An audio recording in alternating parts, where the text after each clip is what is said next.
Excelda filtrlar bilan, sortirovkalar bilan ishlashni ko'rib o'tamiz. Buning uchun men bu yoqqa talabalar deb yozdim. Hop, bu yoqqa telefon deb yozaman. Telefoni. Hop, bunga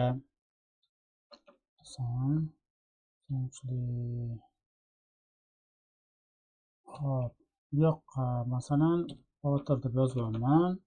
Telefon raqami 90li, masalan 985 32 32 qilib qo'ydik.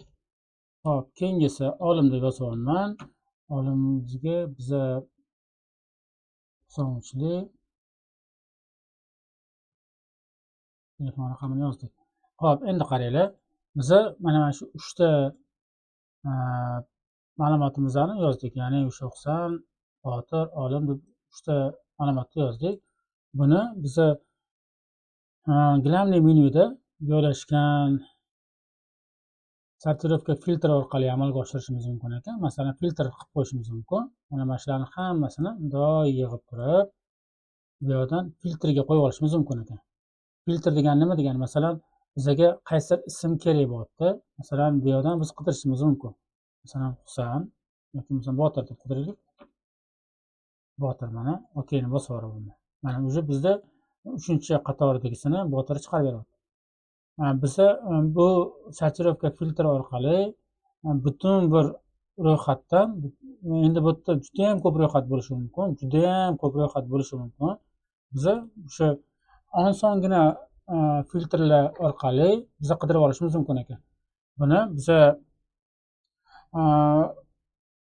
filtrni bunaqa qilib ham chiqarishimiz mumkin ekan, yoki bo'lmasam bu yoqqa kirib filtr qilib o'tirmasdan talabalardan hammasini yig'ib olishimiz mumkin ekan. Bundoq qilib hammasini tepasidan yig'sa ham bo'ladi. Tepasini yig'sak, mana men A ustuniga chiqyapman, mishkamni chap tugmasini bosyapman, B ustuniga o'tyapman. Ikkitasini bundoq yig'ganimizdan keyin bu yerda shunaqa narsa bo'ladi. Ya'ni butun ustun A ustunini yig'yapti. Mana butun ustunini yig'ib beryapti.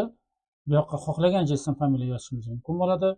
Bu B ustunida bo'lsa butun telefon raqamlarini qo'yapti. Biz butun telefon raqamlarini butun ustun bo'ylab yozishimiz mumkin ekan. Hop, biza butun ustunni bundoq qilib yig'ib oldik. Mishkani chap tugmasini bosdim. A ustuniga olib keldim. E'tibor beringlar, mana shu A ustuniga olib keldim. Mishkani chap tugmasini bosdim. Qo'yib yubormayapman-da, B ustuniga o'tyapman. Ikkalasini yig'ib oldim. Xohlasam men bu yerdan filtr qilib qo'yishim mumkin ekan, yoki bo'lmasam men Ctrl tugmasini bosib turibman, Shift tugmasini bosib turibman. Lotincha L harfini bossam, lotincha L harfini bosadigan bo'lsam, bundoq qilib yig'ib turib, yoki bo'lmasam lotincha L harfini bosadigan bo'lsam, menda filtr paydo bo'ladi. Ctrl bosib turibman, Shift bosib turibman. Lotincha L harfini olib tashlsam, mana menda filtrimni olib tashlayapti. Ctrl tugmasini bosib turib, Shift tugmasini bosib turib, L tugmasini bosadigan bo'lsam, menda mana shunaqa filtr hosil qilib berayotgan ekan. Bu filtrda men osongina sortirovka qilishim mumkin ekan. Masalan, A dan Y gacha bo'lgan, Y dan A gacha bo'lganini masalan qo'yishim mumkin ekan. Bu yerda o'sha sortirovkalarni faqatgina kerakli odamlarni olib, OK tugmasini bosib olishimiz mumkin ekan. Bu masalan printerga berayotganimizda, masalan shu odam yoki shu guruhga oid bo'lgan talabalarni ismi, familiyasi, telefon raqami masalan chiqarish kerak bo'lsa, o'sha guruhga oid bo'lganlarni shu yo'l bilan chiqarishimiz mumkin ekan. Ctrl bosib turibman, B harfini bossam, menda mana olim degan bitta o'sha familiya, bitta ism, telefon raqami bilan chiqarib beradi. Bu o'sha biza qaysidir ism yoki qaysidir familiyani chiqarmoqchi bo'lgan bo'lsa, biza aynan mana shu Botir yoki bo'lmasa olim yoki Husanni u kimni chiqarishimiz mumkin ekan. Yoki agar hammasini chiqarmoqchi bo'lsak, delete все qilib, mana yuqorisida mana kiryapman-da, yoqqa kirib delete все qilyapman.